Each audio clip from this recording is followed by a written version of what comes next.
Bonjour,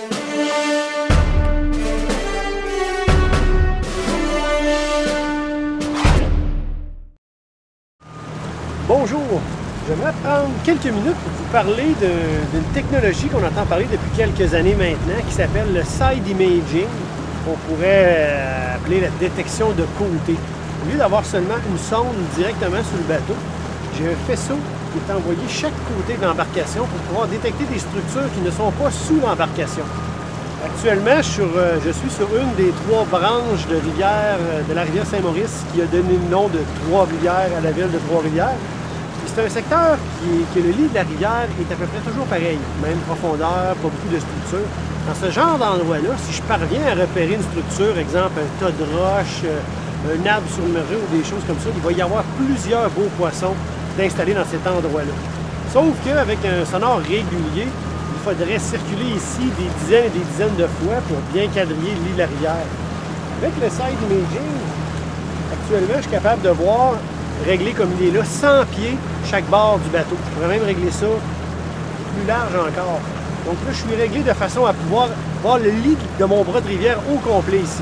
Donc j'observe mon écran. Là, je suis en mesure de détecter. À l'occasion, on voit des poissons, c'est des petits traits blancs.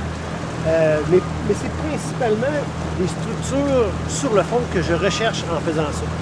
Si je repère une structure de ce type-là, avec mon curseur, je me déplace puis je vais mettre un point repère avec mon GPS à l'endroit précis de cette structure sous-marine-là. Donc ensuite, je suis capable de revenir me positionner sur la structure en question. Si j'ai du courant puis du vent, puis je vais être capable, exemple, de jigger, supposons que c'est un tas de roches, de jigger ce tas de roches-là sur le fond. Je peux même utiliser mon Minn Kota, c'est un Terrova iPilot. Je peux mettre, je ne sais pas le nom exact de ça, j'appellerais ça un ancre GPS. J'appuie sur le bouton au moment où je suis au-dessus de ma structure, puis il va travailler tout seul sans que je m'en occupe, il va me garder à cet endroit-là. Fait que là, on a un bel exemple d'utilisation de la technologie. Je repère une structure très difficile à trouver avec le side imaging. Je mets un point repère GPS pour être capable de retourner précisément dessus. J'entre à nouveau un point repère dans mon Minn Kota Terrova iPilot pour que lui me garde au-dessus du spot. À partir de ce moment-là, je peux faire du jig, du drop shot. C'est vraiment très, très intéressant. Ça me permet de pêcher des structures sous-marines que peu de gens peuvent découvrir, puis de les pêcher en étant longuement au-dessus des poissons, puis de bien le travailler.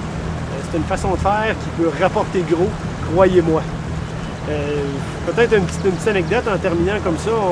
Lors d'une pratique pour un tournoi de Québec Bassmaster sur le lac Mesawippi, mon partenaire et moi, on avait consacré 2-3 heures à localiser des structures comme ça avec le side imaging. On mettait un point de repère GPS sur chaque. Par la suite, on est retourné pêcher ces structures-là, dont certaines étaient très loin du rivage, mais dans 12, 14, 15, 18 pieds d'eau.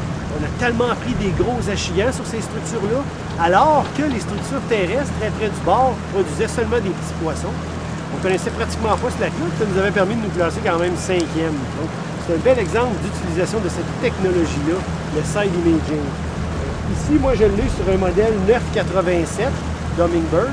Et on peut l'avoir sur des modèles qui seraient un petit peu moins chers en ayant un écran un peu plus petit, ou même, pour ceux qui veulent se faire plaisir et investir beaucoup de sous, un beau gros écran où on peut très bien distinguer toutes les petites choses que le side imaging nous permet de repérer.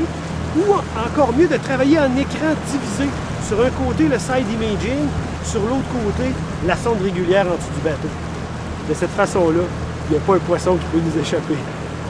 Là-dessus, bonne pêche et à la prochaine.